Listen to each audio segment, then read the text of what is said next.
আসসালামু আলাইকুম। আমরা ভালো নেই। আমার এই ছোট্ট ইউটিউব চ্যানেলের ভিডিও যে যেখান থেকে দেখছেন, যে অবস্থাতে দেখছেন, শুধু একটা কথাই বলবো, আমরা ভালো নেই। ভারত বাংলাদেশের নাকি বন্ধু, প্রতি বছরে তার কিছু নমুনা পাওয়া যায়। তো এবছর একটু বেশি পাওয়া গেছে। আজকে যখন নিজের কর্মব্যস্ততার ফাঁকে ফাঁকে ইউটিউব, ফেসবুক, টিকটকে ঢুকছিলাম, তো কিছু কিছু ভিডিও ফুটেজ দেখে খুব খারাপ লাগছিল। এমনকি বুক ফেটে কান্না আসছিল। তো যার কারণে আমি এই আমার ইউটিউব চ্যানেলে আমার মনের কথাগুলো বলার জন্য চলে এসেছি। ভালো লাগলে ভিডিওটি দেখেন, না লাগলে কোনো প্রয়োজন নেই। তবে একটা কথা বলবো, বাংলা আমার মা। এখানে আমার মায়ের জন্ম, মায়ের মৃত্যু, আমারও জন্ম হয়েছে, আমারও মৃত্যু হবে।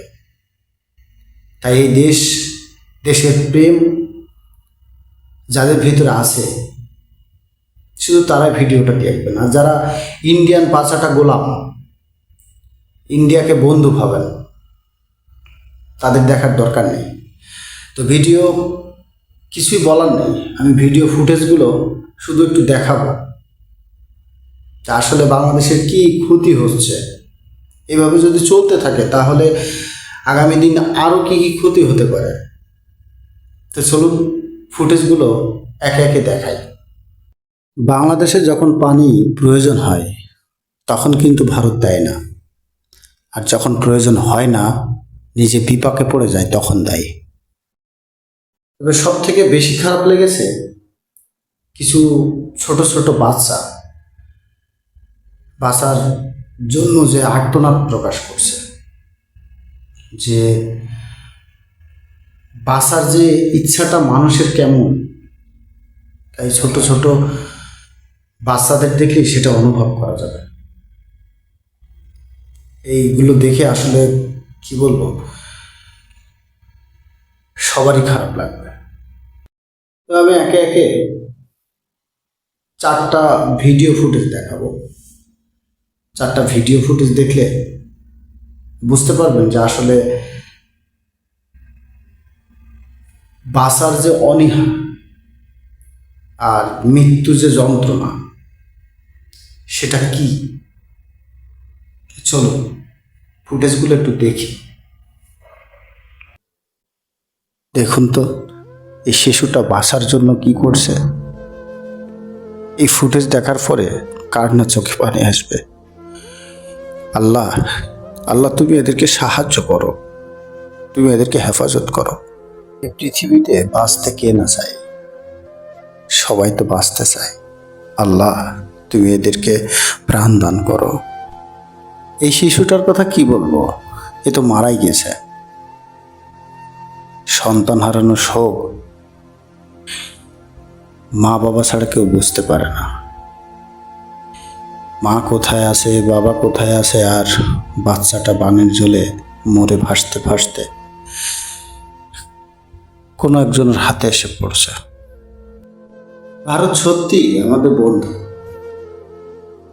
এই শিশুটার বাবা মা বেঁচে আছে কিনা জানি না, তবে সব বাপ মাই চায় তারা মরলেও তার সন্তান যেন বেঁচে থাকুক। হয়তো বিষয়টা এমনই হবে। ভারত সত্যি আমাদের বন্ধু। এই ছোট্ট ছোট্ট শিশুদেরকে নিয়ে এরা কোথায় যাবে?